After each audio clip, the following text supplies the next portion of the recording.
Hello दोस्तों, मैं हूं फेरोज शेख और आप देख रहे हैं BN न्यूज़।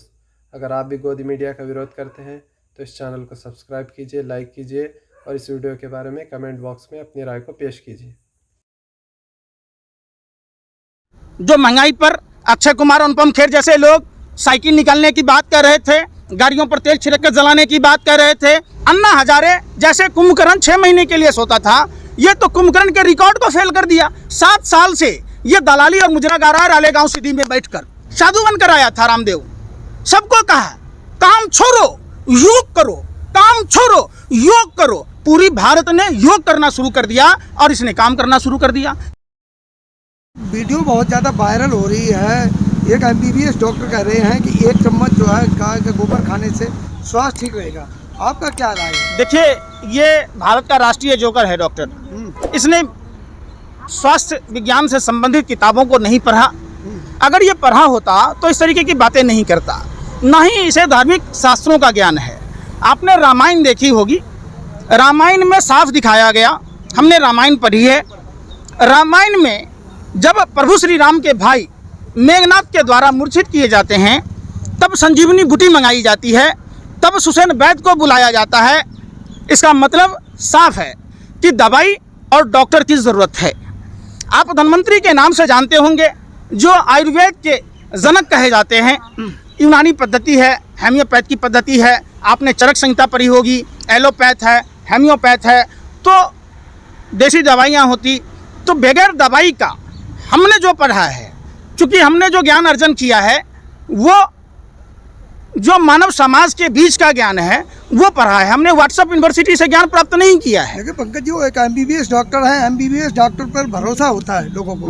बोलिए। लो फिर वो अमिताभ बच्चन पर भरोसा था। जो महंगाई पर अक्षय कुमार, अनुपम खेर जैसे लोग साइकिल निकालने की बात कर रहे थे, गाड़ियों पर तेल छिड़क कर जलाने की बात कर रहे थे, आपको भरोसा IAS अफसर पर था। जो 11वां महानियंत्रक लेखा परीक्षक विनोद राय, जो त्रिचूर से सब कलेक्टर की कैरियर की शुरुआत करने वाला, 2G में फर्जी घोटाला निकाला और सरकार की दलाली की, कोयला में घोटाला निकाला। आज 7 साल बाद भी 2G घोटाले से संबंधित किसी भी आरोपियों को सजा हुआ? क्या हुआ?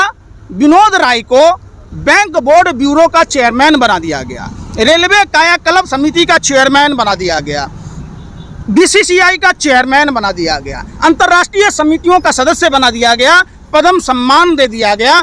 आपने देखा अन्ना हजारे जैसे RSS के एजेंट, नानाजी देशमुख की संस्था में काम करने वाले अन्ना हजारे को Z+ की सुरक्षा दे दी गई।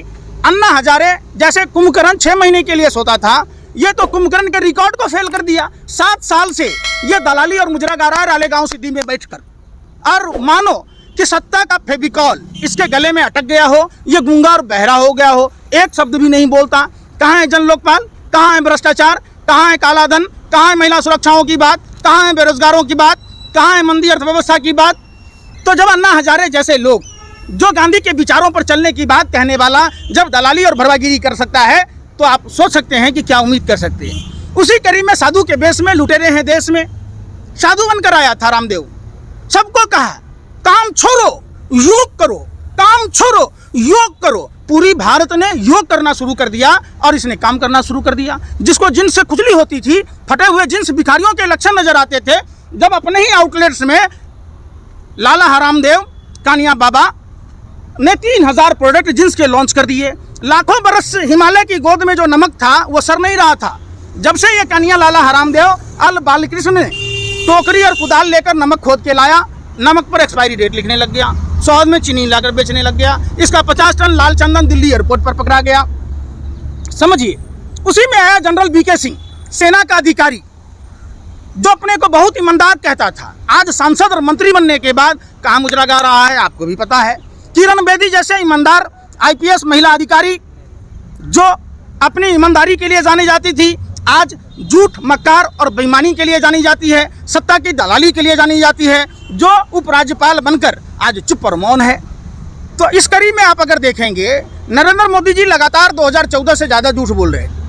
उससे पहले जो उन्होंने अलग अलग शगुफा छोड़ा था, बहुत हुई महंगाई की मार, बहुत हुआ महिलाओं पर अत्याचार, बहुत हुआ बेरोजगारों युवाओं पर मार, तो ये सब तमाम जो मुद्दे थे, मंदी के, अर्थव्यवस्था के, काला धन के, तमाम जो मुद्दे थे, वो मुद्दे कहाँ चले गए? तो क्या आप कहोगे कि ये सच बोल रहा है? देश ने दिखा है कि ये पूरी भाजपा एक सर्कस की टोली है।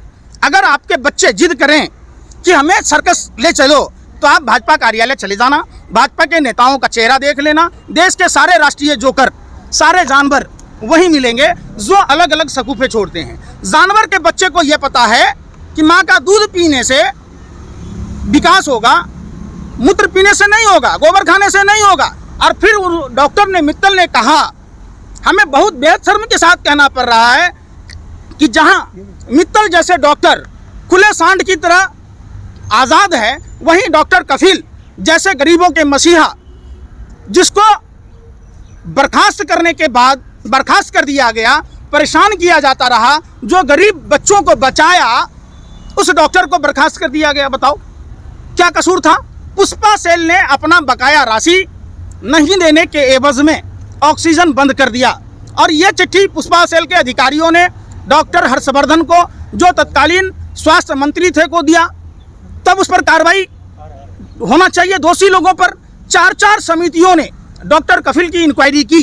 सफदरजंग अस्पताल की टीम गई थी, उत्तर प्रदेश के लोग गए थे, तो तमाम जो संस्थाएं थी, सभी संस्थाओं ने जांच पड़ताल की थी। उसके बावजूद चूंकि वो ईमानदार था, वो मुसलमान था, इसलिए उसको फंसाकर बर्खास्त कर दिया गया। तो देश में ये नफरती चिंटू, जो ये राष्ट्रीय जोकर हैं भारतीय जनता पार्टी के, ये बैठकर माइंड डाइवर्ट करने का काम करते हैं, माइंड को कंट्रोल करने का काम करते हैं, ताकि लोग सरकार से सवाल न पूछे, महंगाई पर, बेरोजगारी पर, रोटी कपड़ा मकान पर, शिक्षा पर, स्वास्थ्य पर।